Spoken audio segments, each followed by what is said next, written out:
нос затерт. Алло, Шерри, можешь срочно принести еще 2 упаковки розжигов? Срочно, прям срочно. Вот здесь со стола, да, давай. Я могу разжечь.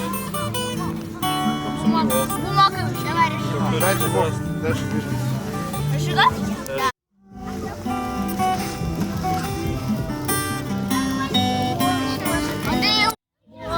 Это называется... Вот это маленький огонек называется огонь. Ну, сейчас. Да. Типа да. Вот тут куча детей было.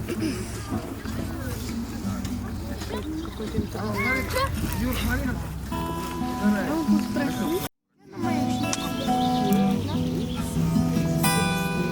Что такое?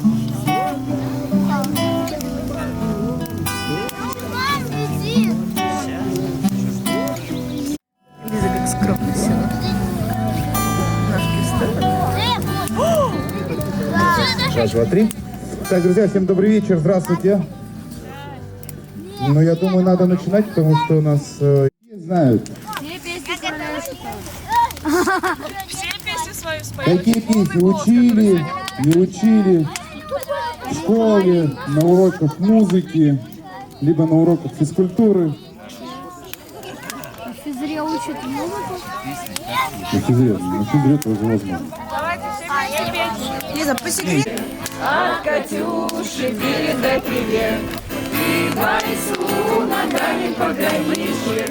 От Катюши передай привет, бережет родную, а любовь Катюша сбережет.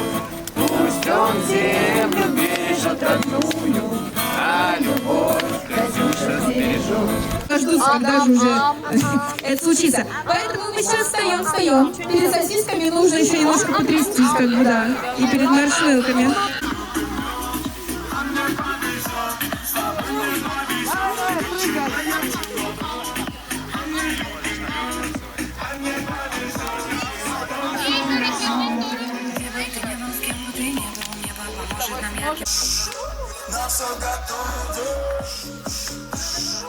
На все готовы, ты пчела, я пчеловод.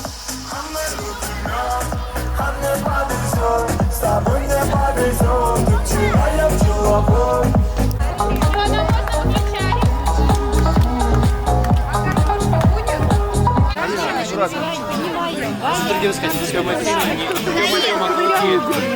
Другой стороны.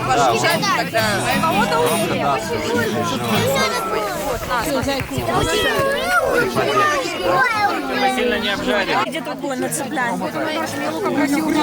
Зачем? Можно сейчас Давайте против елочек. Давайте. Напротив елочек вставай. Вот так, напротив. Давайте смотреть на фото. Я уже заложу. Жареную?